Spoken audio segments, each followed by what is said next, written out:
আজ পূর্ব মেদিনীপুর জেলার খেজুরিতে হামার্দ মুক্ত দিবস বর্ষপূর্তিতে একটি পদযাত্রার আয়োজন করা হয়েছিল।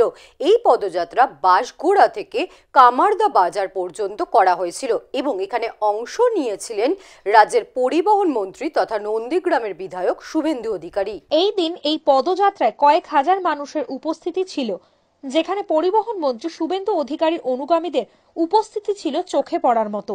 এদিন পদযাত্রা শেষে কামারদা বাজার এলাকায় এক পথসভার আয়োজন করা হয়।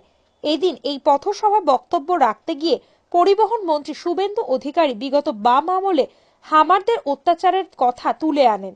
তিনি বলেন, সেই সময় এলাকার মানুষজন গর্জে উঠেছিল।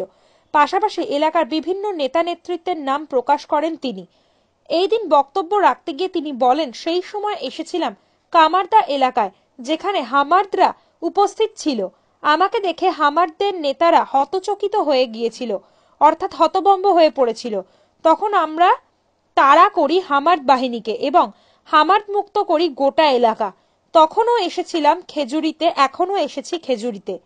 এক কথায় বলা যেতে পারে শুভেন্দু অধিকারী যে তাদের পাশে রয়েছেন, তার বক্তব্য থেকে সেটাই পরিষ্কার। এসেছিলাম কামারদাতে, যেখানে ওদের হারমাদ বাহিনী ছিল। 303 বন্দুক ছিল টেবিলের উপরে। হারমাদ বাহিনীর নেতারা হতচকিত হয়ে গেছিলেন। আমি মনের জোরকে সম্বল করে তাড়া করেছিলাম। সে তাড়া করার 15-20 মিনিট, আধ ঘন্টা পরে পিল পিল করে জনতা আমার সাথ দিতে শুরু করেছিল। বেলা 2:30টার সময় দেউলপুতা হয়ে ওড়িশা কোস্ট ক্যানেল পেরিয়ে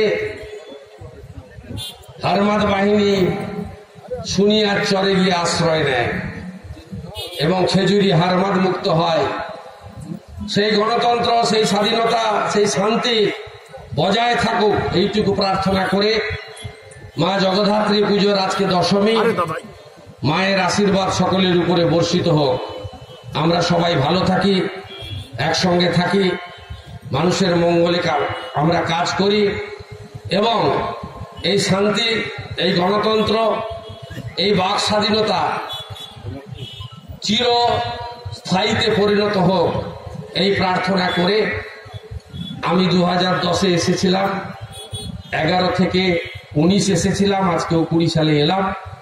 আপনাদের সকলকে শ্রদ্ধা জানিয়ে আমি খেজুরির মাটিকে, কামারদার মাটিকে প্রণাম জানিয়ে আমি আমার ভাই বিশ্বনাথ সহ, নীলাঞ্জন সহ অনেকে এই অল্প সময়, একদিন আগে বলেছিলাম, তারা এই প্রস্তুতিটা নিয়েছে, সাহায্য করেছে। সকলকে আমি আন্তরিক অভিনন্দন, আরও যারা আছেন আমার সহকর্মী দীর্ঘদিনের, তাদেরকে অভিনন্দন জানিয়ে